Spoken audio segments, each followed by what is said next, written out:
Chers Vapois, bonjour, merci de vous connecter à Je vous Jardin pour cette présentation du PADD. Les raisons de cette diffusion sur les réseaux, eh bien, est due à la pandémie qui nous oblige aujourd'hui à faire donc non en présentiel mais par vidéo. Voilà.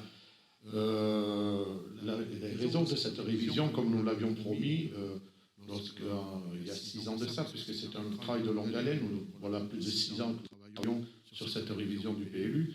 PLU qui a été donc élaboré en 2012, un PLU très permissif et qui aujourd'hui, si on ne le révisait pas, on pourrait dans quelques années ne plus pouvoir circuler ni dans les collines et notre village ne serait plus un village. Alors pour pouvoir garder ce village à taille humaine, donc nous avons pris la décision en 2015, même en 2014 je dirais, lorsque nous avons été élus, de faire une révision de ce PLU de façon à stopper tous ces grands immeubles, toutes ces réalisations qui ont été faites sur notre commune. Donc voilà, aujourd'hui nous en sommes à la présentation du PADD et je pense que je vais laisser la parole à Madame Estelon qui va pouvoir vous exposer un petit peu et vous présenter le PADD, puis si Alexandra voudra donc intervenir, voilà. Madame Estelon. Mesdames, Messieurs, bonjour. Donc voilà, Catherine Estelon, je représente l'agence Espace Urbanisme et Architecture. Donc nous travaillons sur le PLU depuis sa mise en révision. Donc là aujourd'hui, je vais vous expliquer un petit peu le contenu du projet d'aménagement et de développement durable, donc le fameux PADD, qui a déjà fait l'objet d'un débat précédemment, mais pour des raisons, disons, plutôt administratives et par rapport à donc juridique, par rapport aux nouvelles législations, et par rapport aussi également à la caducité du SCOT, c'est-à-dire le document de normes supérieures, c'est-à-dire qui a été élaboré à l'échelle intercommunale. Donc le SCOT, c'est bien le schéma de cohérence territoriale, qui a été élaboré et approuvé en 2011 à l'échelle de votre communauté de communes, du Pays des Paillons. Donc il est aujourd'hui caduc, il doit être relancé plus tard. Et du fait de cette caducité, le premier PADD qui a été voté par le conseil municipal de Draps n'est plus valable. Donc aujourd'hui on repart sur un nouveau PADD qui introduit bien évidemment des documents et des éléments surtout complémentaires par rapport au premier PADD, mais vous verrez, il n'y a pas de grands changements. On reste quand même sur les lignes du premier document. Un petit rappel aussi sur le PLU, mais vraiment très rapide. Aujourd'hui, le PLU, c'est un document qui réglemente les droits des sols, qui s'appuie aussi sur un projet qui est mené sur une période de 10 à 15 ans, donc en fonction de perspectives de développement socio-économique et en fonction aussi du projet politique de la commune. Alors ce PLU, qu'est-ce qu'il contient ? Comme on l'a vu là, il contient un projet d'aménagement et de développement durable qui exprime réellement la stratégie politique du développement de la commune, c'est-à-dire quels sont les enjeux, quelles sont les orientations en termes de mobilité, en termes d'accueil de la population, en termes d'équipement, en termes de développement économique. Vous avez également un rapport de présentation qui reprend le diagnostic qui vous avait été présenté précédemment dans la première version du PADD et dont je vais reprendre les éléments vraiment principaux un peu plus tard. Et puis, ce rapport de présentation aussi, mais là pour l'instant on n'en est pas à cette phase, présentera les justificatifs et les justifications, excusez-moi, plutôt les justifications des orientations prises par la commune. Vous avez également, par la suite, on vous les présentera dans la prochaine réunion publique, lors de la prochaine réunion publique, les orientations d'aménagement et de programmation, ce qu'on appelle les OAP, qui précisent les grands principes d'aménagement par secteur.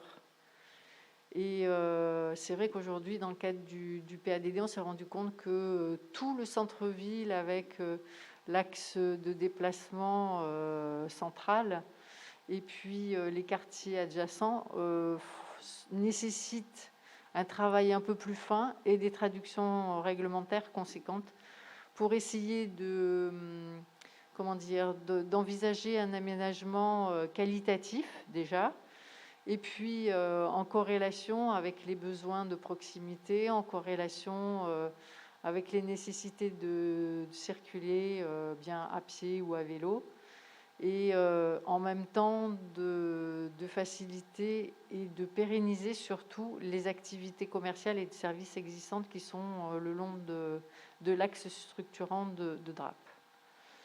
Vous aurez également dans les phases suivantes les traductions réglementaires à l'échelle du zonage et du règlement, comme on l'a dans tous les documents d'urbanisme. Alors déjà aussi, ce qu'il est important de rappeler, c'est qu'un PLU est élaboré conjointement avec les services de l'État, donc la direction départementale des territoires et de la mer, avec également l'autorité environnementale, c'est-à-dire la direction régionale de l'environnement et de l'aménagement et du logement, ce qu'on appelle l'ADREAL, donc qui détermine tout ce qui est tram vert, tram bleu et tous les corridors écologiques dont vous avez entendu parler régulièrement au cours des informations depuis un certain nombre d'années. La Chambre de commerce et d'industrie, l'Agence régionale de la santé et la Chambre des métiers, la Chambre d'agriculture. Vous avez également un document qui est élaboré conjointement, bien évidemment, avec le conseil municipal, avec vous-même, puisque vous participez aux concertations, et surtout, vous pouvez à tout moment vous rapprocher de la mairie pour venir poser vos questions et avoir des réponses à certains questionnements. Et puis, bien évidemment, on fait partie des personnes qui sont fortement liées à l'élaboration de ce PLU, puisque c'est nous qui en établissons les documents. Alors, très rapidement, quel thème on aborde ? Eh bien, comme j'ai dit tout à l'heure, l'environnement, l'agriculture, l'économie, la population, le logement, la forêt, l'architecture, l'habitat, etc. Toutes les thématiques qui sont liées à l'aménagement du territoire. Alors, ce qui est important aussi de préciser dans le cadre de ce PLU, c'est que, en fait, si vous voulez, le projet de révision doit absolument prendre en compte tout ce que l'on appelle les documents de normes supérieures, c'est-à-dire tous les documents qui encadrent l'aménagement à l'échelle communale. Par exemple, vous avez la directive territoriale d'aménagement, ce qu'on appelle la DTA, qui est à l'échelle départementale des Alpes-Maritimes et qui définit les grands principes d'aménagement du département et qui met en lien les différents secteurs géographiques tels que le littoral, le moyen pays, le haut pays, qui définit aussi quels sont les enjeux de développement et aussi également tous les grands projets en termes d'équipement d'infrastructures et grands équipements d'intérêt général. Donc ça, c'est un point important. Et ce qu'il faut savoir, c'est que dans cette directive territoriale d'aménagement, il y a des secteurs qui doivent être préservés de toute constructibilité et qui s'imposent aussi bien au schéma de cohérence territoriale à l'échelle du Pays des Paillons qu'à l'échelle de chacune des communes du département. De même, vous avez aussi l'obligation de respecter un certain nombre de superficies pour les zones agricoles. Là aussi, le PLU doit être compatible avec cette définition. Vous avez également le schéma directeur d'aménagement et de gestion des eaux du bassin Rhône-Méditerranée, le SDAGE, qui là aussi définit tous les enjeux en termes de ressources en eau et de distribution en eau, et le PLU doit être compatible. Vous avez aussi, en l'absence du SCOT, l'obligation d'être compatible avec ce que l'on appelle le SRADET, c'est-à-dire le schéma régional d'aménagement et de développement durable et d'égalité des territoires, qui définit en particulier les perspectives de croissance que doivent respecter les communes, puisqu'elles n'ont plus de SCOT, et qui détermine aussi les grands enjeux en termes environnementaux, de développement durable et d'aménagement en général. Alors, comme je le disais tout à l'heure, vous avez une cartographie sur laquelle sont précisés les secteurs de protection des espaces naturels qui sont en vert ici. Donc, tous ces espaces verts sont obligatoirement inconstructibles pour la commune de Draps et les voisines, bien évidemment. Vous avez également des espaces paysagers sensibles, ce sont les petits points verts, dans lesquels on peut envisager, s'il y a lieu et nécessité, une constructibilité, mais avec une densité relativement faible qui tient compte du maillage paysager et de la trame paysagère. Vous avez également le paillon qui est un axe majeur, hein, et en termes paysagers et dans son rôle et sa fonction écologique, mais aussi qui est présent bien par rapport au risque naturel d'inondation. Et donc, il va falloir protéger et surtout limiter la constructibilité à ses abords. Alors, aujourd'hui, par exemple, sur cette carte, ce que vous voyez, c'est quelle est la composition et quel est l'équilibre entre les zones naturelles, les zones urbanisées et les zones agricoles.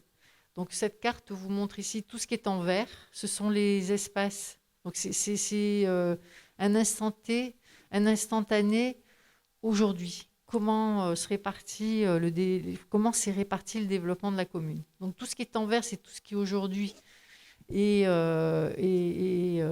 en zone naturelle, c'est-à-dire ce sont tous les espaces qui ne sont pas bâtis, qui sont couverts par un couvert végétal. Tout ce qui est en jaune clair ici, ce sont les espaces agricoles existants. Et puis tout ce qui est gris, eh bien, ce sont tous les espaces urbanisés, artificialisés. Donc on a une répartition, hein, c'est-à-dire qu'aujourd'hui, entre l'urbain et le naturel agricole, vous avez pour l'urbain à peu près 40% du territoire communal, et puis pour tout ce qui est agricole et naturel, vous êtes à 60%. Donc il y a une répartition, bien évidemment, en faveur de la nature et de l'agricole. Après, vous avez sur ces cartographies la répartition des espaces touchés par les risques naturels. Donc la carte ici des espaces contraints par les mouvements de sol, hein, les mouvements de terrain, je vais y arriver. Et puis ici, c'est la carte qui correspond aux zones inondables. Donc ici, on se rend bien compte qu'on est sur des mouvements de sol qui sont bien moins contraignants puisqu'on est en zone bleue, c'est-à-dire qu'on a une constructibilité possible, mais avec des prescriptions particulières pour l'implantation des constructions, pour les mouvements de sol, avec une réduction forte des mouvements de sol lorsqu'on est sur des zones à risque de glissement de terrain et d'éboulement.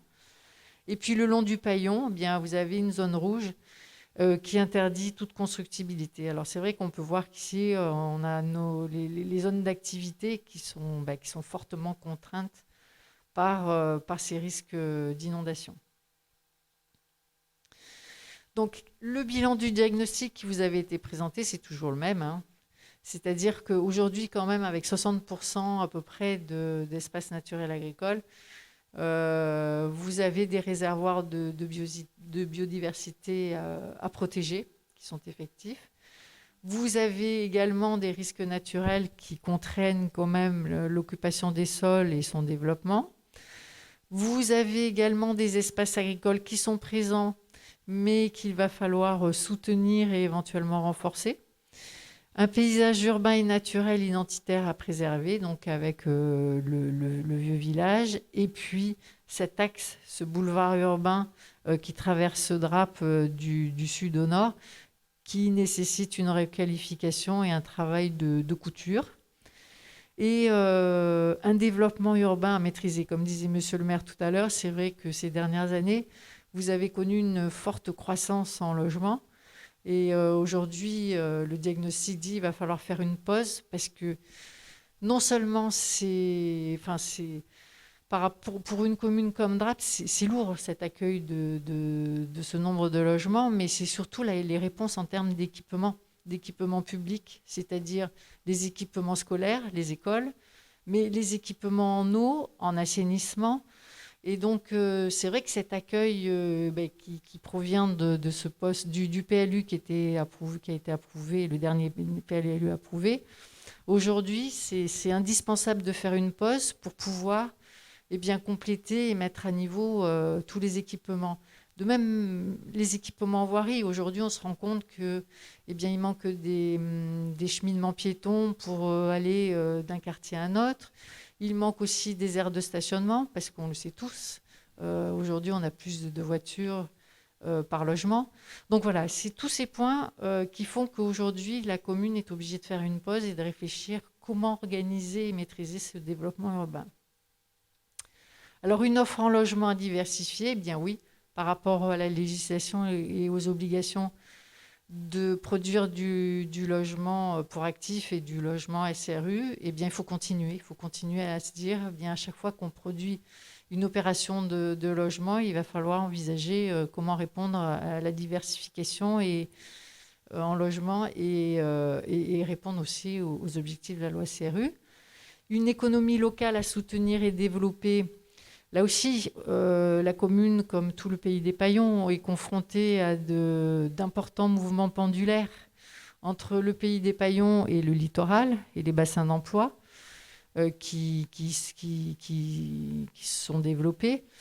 Et aujourd'hui, redynamiser l'économie locale, ça veut dire créer de l'emploi sur place et éviter, enfin en tout cas limiter ces déplacements. Donc, comme je le disais également, vous avez des équipements adaptés en fonction de cette nouvelle population. Et là, la commune s'investit justement dans une réflexion de manière à répondre à la demande et aux besoins de la population. Et puis, une offre de déplacement alternative à la voiture à développer. Alors oui, donc le projet d'aménagement et de développement durable. Donc en fait, ce qu'il faut que vous compreniez bien, c'est que c'est un document cadre qui présente à l'échelle du PLU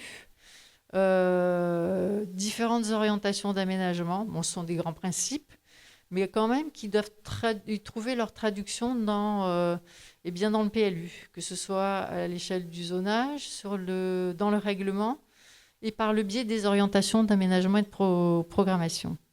Donc, ces orientations, elles touchent aussi bien l'aménagement et l'urbanisme, les équipements, le paysage, la protection des espaces naturels, agricoles et forestiers, ou bien la remise en état des continuités écologiques, l'habitat, le transport, etc. Donc, en fait, ça couvre la diversité des thématiques qui sont liées au développement de votre territoire. Alors, la première orientation, assurer un aménagement du territoire harmonieux et durable, garant de l'identité paysagère. Donc, ce que ça veut dire dans cette première orientation, c'est déjà, mais en lien avec ce que je vous ai montré tout à l'heure, c'est-à-dire la directive territoriale d'aménagement, c'est protéger tous les grands espaces naturels. Donc, dans tous ces grands espaces naturels, vous ne pourrez pas construire. Ce n'est pas possible. Éventuellement, il y aura la possibilité de mettre en valeur les exploitations agricoles ou bien d'engager des extensions mesurées, je dis bien mesurées, de l'habitat existant. Vous avez également la requalification des entrées de ville. Donc le signalement de l'entrée d'Andrape, quand on arrive de la Trinité ou quand on arrive de Cantaron, où est la limite et avoir des signaux forts pour présenter cette entrée sur le territoire communal. Vous avez également créé un boulevard urbain, dont tout l'axe du boulevard, qui est la colonne vertébrale de Drape. Donc là, en ce moment, avec la commune, il y a une étude qui travaille sur tous ces espaces-là, de manière à requalifier les façades urbaines, assurer des liaisons avec les quartiers qui sont en arrière du boulevard urbain, prendre en compte la problématique du stationnement, comment sortir les voitures de cet axe et le rendre plus agréable, le rendre plus attractif, redonner de la place au commerce et aux services de proximité, et en plus aussi où et comment assurer pour le moyen et le long terme eh bien, la réponse aux équipements publics, comme tout ce qui est école, activités de sport et de loisirs, activités culturelles, etc., etc. Et accueil, bien évidemment, de la petite enfance. Il y a aussi un point important, c'est lutter contre l'imperméabilisation des sols et forcément les risques de ruissellement qui provoquent les inondations. Donc ça veut dire qu'aujourd'hui, on est sur des axes forts de protection des vallons, en limitant tout phénomène d'embâcle le long de ces vallons, en limitant aussi l'imperméabilisation par la construction, et puis également sur le long du paillon, et imposer aussi un équilibre entre les superficies bâties et la préservation d'un espace de pleine terre sur lesquels on puisse envisager ou bien des bassins de rétention, mais en tout cas qui est l'élimination des eaux de ruissellement.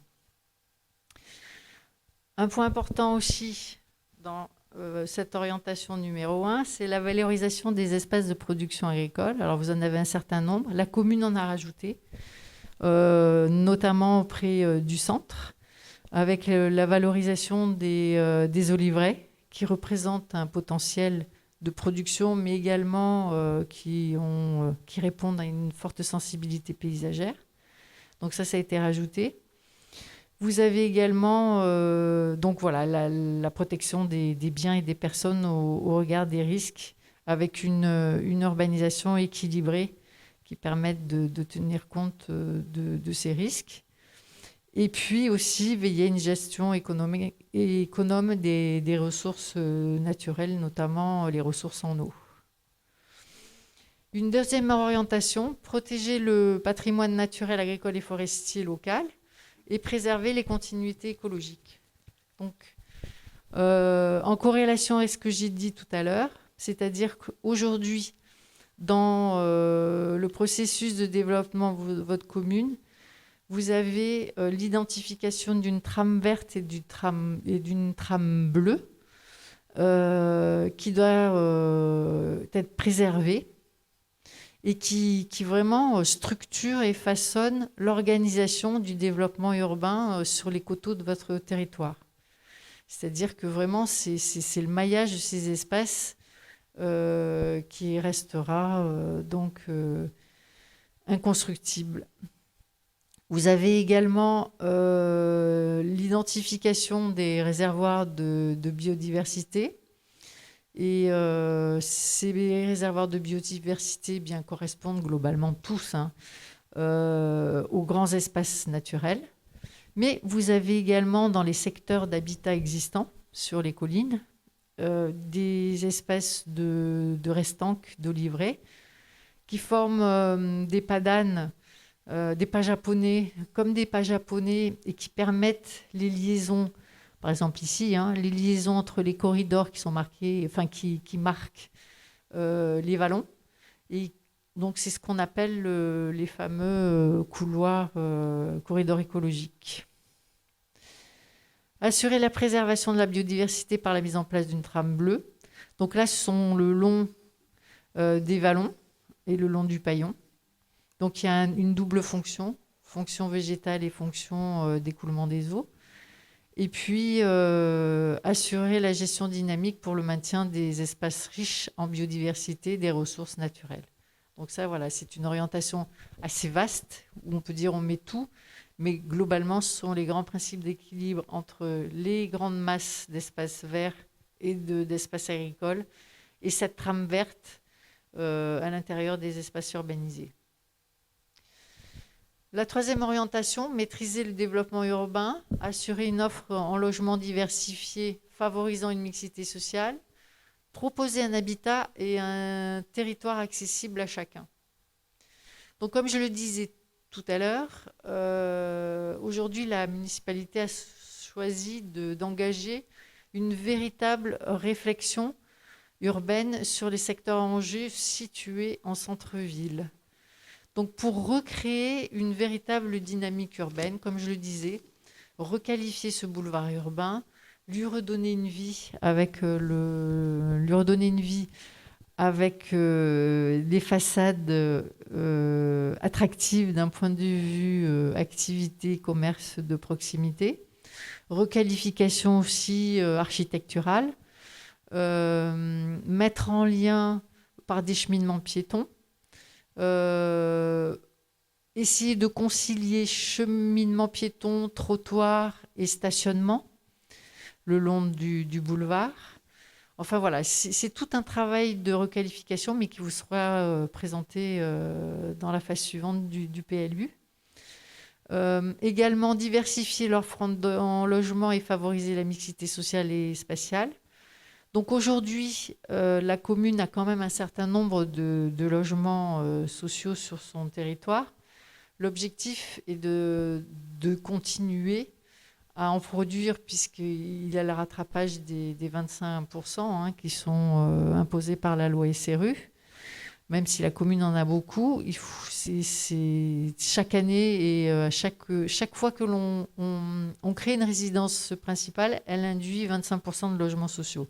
Donc c'est sans fin jusqu'à ce qu'elle atteigne et qu'elle rattrape le retard. Réhabiliter, alors là aussi, la réhabilitation de l'habitat du village historique, là aussi c'est important, ainsi que les hameaux anciens. Donc là, il s'agit bien évidemment de rénover et de remettre en état les logements vacants. Prendre en compte la dépense énergétique, là aussi, tout ce qui concerne la dépense énergétique et la mise aux normes. Donc ça, c'est important sur tout le territoire. Et bien évidemment, en complément, c'est équiper le territoire du tout numérique, en cohérence avec le schéma départemental. Et puis aussi améliorer les moyens de transport. Donc là, comme je l'ai dit tout à l'heure, l'idée, c'est vraiment de faciliter les transports et en essayant de voir quelle année le tram arrivera à Draps. Il est prévu, on l'a tous vu dans la presse, donc il va falloir le prendre en compte. C'est pas anodin sur la structuration de l'aménagement du territoire. Ça veut dire qu'il y a des équipements particuliers, ça veut dire qu'il y a toute une logique de développement.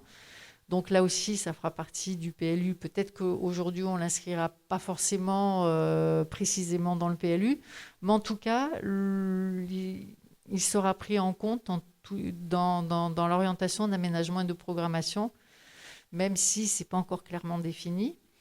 Optimiser les infrastructures existantes et renforcer le maillage secondaire. Donc là, c'est tous les quartiers des collines. Donc aujourd'hui, on a un grand retard par rapport à la structuration du réseau de voirie qui est souvent très insuffisant, qui ne permet pas toujours le croisement de deux voitures, qui provoque certains conflits, notamment pour la mise en sécurité par rapport à l'accès pompier. Donc là aussi, petit à petit, la commune s'engage dans une remise en état de la voirie. Et enfin, revoir un petit peu le positionnement du stationnement en centre-ville. La quatrième orientation, modérer la consommation de l'espace et lutter contre l'étalement urbain. Donc là, ça répond vraiment aux dernières législations. Dans le PLU, mais déjà dans la première version du PADD, elle existait.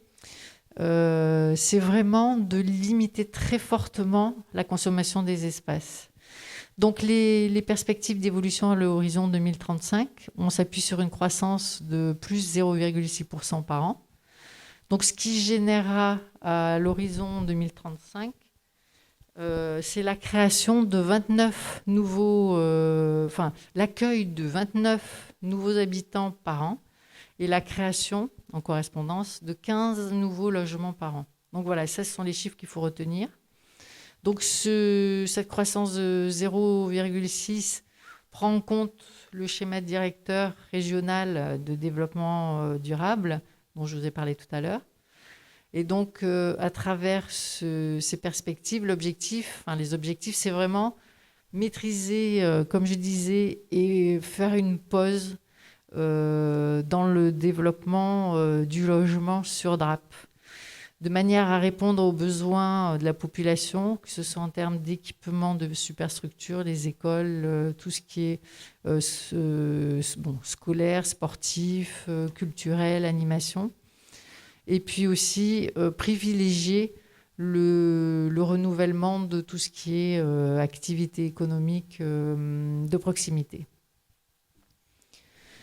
Donc, le deuxième objectif, c'est vraiment assurer aussi bien un équilibre entre protection des espaces naturels agricoles et de l'autre côté, bien les réponses aux besoins d'accueil en nouvelle population.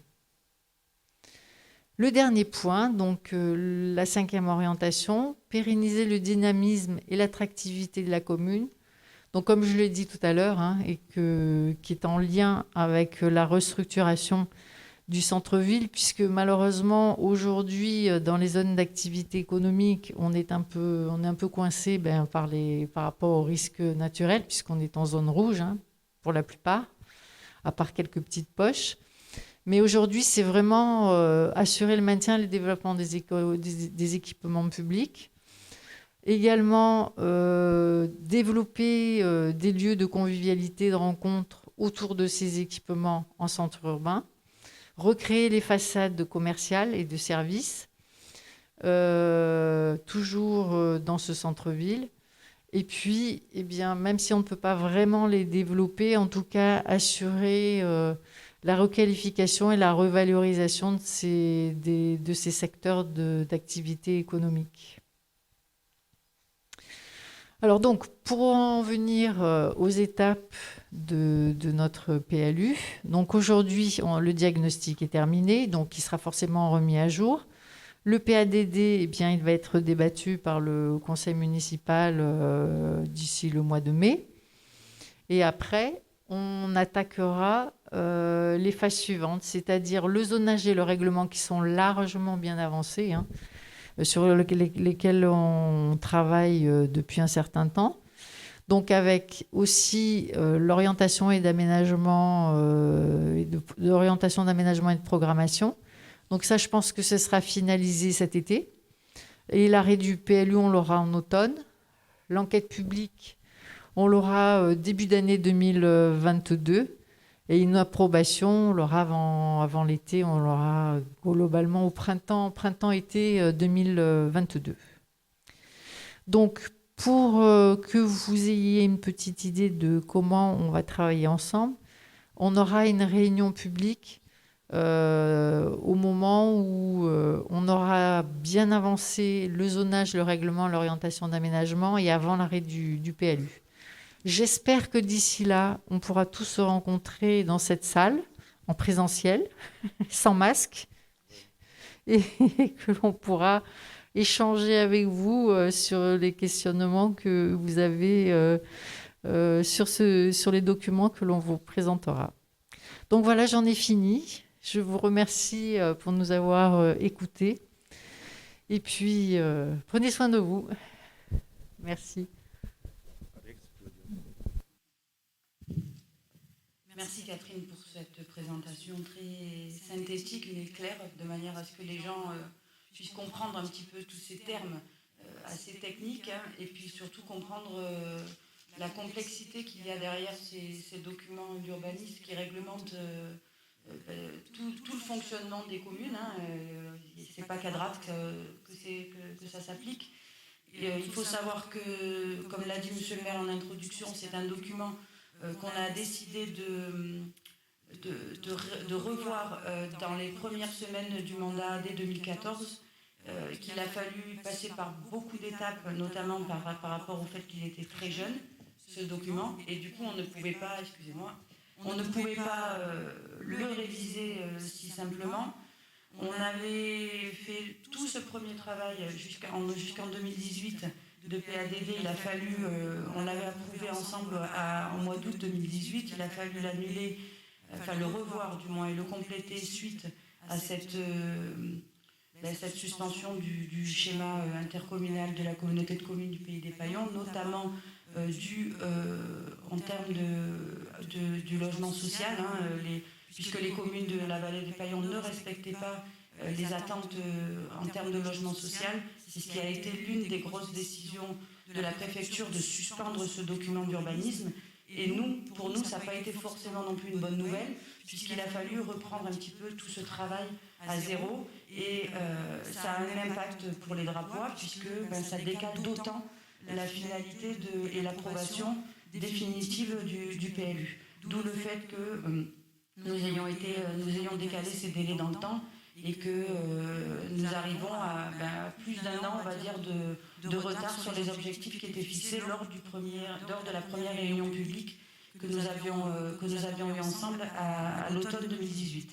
Donc en complément aussi, le PADD a été débattu en conseil municipal, ça y est, on l'a débattu jeudi dernier, excusez-moi, donc c'était le 15 avril. Donc il n'y a pas eu d'observation particulière au niveau du document lui-même.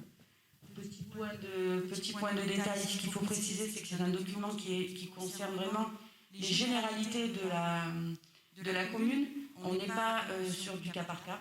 Donc les questions au niveau qui pourraient éventuellement vous concerner personnellement ne sont pas en rapport avec cette réunion publique. Il faudra bien réfléchir et vos questions, quand vous allez nous les adresser par email, on vous donnera après toutes les informations à la fin de la réunion. C'est pas une décision que nous prenons nous personnellement, c'est vraiment le document qui est organisé comme cela. Il est là pour fixer des orientations globales qui seraient applicables sur l'intégralité du territoire communal. Donc toutes les demandes qui sont individuelles et qui ont déjà pu être traitées par le service dans le cadre des demandes de révision de certaines parcelles ne sont pas concernées par ce document-là, mais vraiment par le zonage, par toutes les étapes qui suivent. C'est vraiment pour la prochaine réunion publique qu'il faudra mobiliser, on va dire, et bien réfléchir vos questions individuelles. Dernière petite précision concernant le taux, excusez-moi, oui, les masses, c'est pas très pratique, même pour les réunions.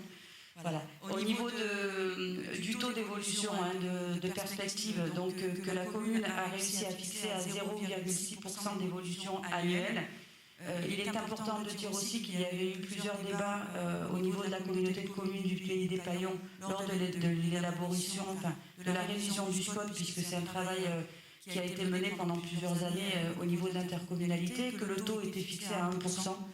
Donc Drape était d'ailleurs, je crois même, la seule commune qui tenait son taux en dessous, justement pour arriver un petit peu à ce que disait Monsieur le maire tout à l'heure, c'est-à-dire ne pas interdire la construction, mais l'encadrer de manière à ce qu'elle soit proportionnelle et qu'elle soit surtout acceptable par rapport à la structure de notre commune. Drape est un petit territoire qui est très concentré et on ne peut plus se permettre aujourd'hui d'accueillir tous ces ensembles immobiliers qui sont arrivés beaucoup trop vite. Alors non pas que la commune n'en avait pas besoin, parce qu'une commune qui ne renouvelle pas ses habitations et ses habitants, c'est une commune qui est dite dortoir et surtout qui est plus attractive au niveau économique, au niveau commerce, au niveau équipement, voilà. Mais c'est surtout, on ne peut plus encaisser ces arrivées massives telles qu'on a pu les connaître depuis 2015. Il faut savoir que ce sont plus de 500 logements qui sont sortis de terre entre 2015 et 2020 et qu'aujourd'hui, la commune a déjà investi plusieurs millions d'euros dans des infrastructures, même si vous n'avez pas l'impression de vous en rendre compte. Ne serait-ce que l'école Romain Blecht, elle a coûté 5 millions d'euros. C'est un projet qui n'était pas prévu par la municipalité lors de la campagne électorale en 2014. Pour autant, le maire n'a pas hésité à revoir sa copie dès qu'il a eu connaissance de tous ces projets, ces ensembles immobiliers qui allaient arriver. Aujourd'hui, le maire a le devoir d'accueillir les habitants dans les meilleures conditions et il a mis tout en œuvre depuis 2014 pour pouvoir faire aboutir ces projets qui étaient déjà engagés, que ce soit au niveau des voiries, de l'eau, de toutes les infrastructures qui sont nécessaires et utiles à une commune, et que les gens ne perçoivent pas forcément.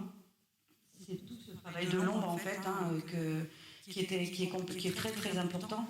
Et ce document d'urbanisme reflète vraiment de manière très transparente tout simplement les discours un petit peu de la municipalité et de monsieur le maire depuis 2014 qui n'ont pas changé et qui sont, pour on va dire résumer tout ça, qui sont là pour vraiment accueillir la population dans les meilleures conditions, mais arrêter de faire n'importe quoi sur notre territoire. On a un patrimoine, on doit le conserver, on doit le protéger, mais on doit permettre aussi à chacun de pouvoir vivre dans un cadre de vie qui est respectable et surtout vivre dans de bonnes conditions. On ne peut plus se permettre de laisser construire à tout va et n'importe comment, comme le permet le PLU qui est en place, associé à la loi Allure qui avait été votée par le gouvernement le 24 mars 2014 et qui, elle aussi, n'a fait que renforcer les urbanisations massives qu'ont pu connaître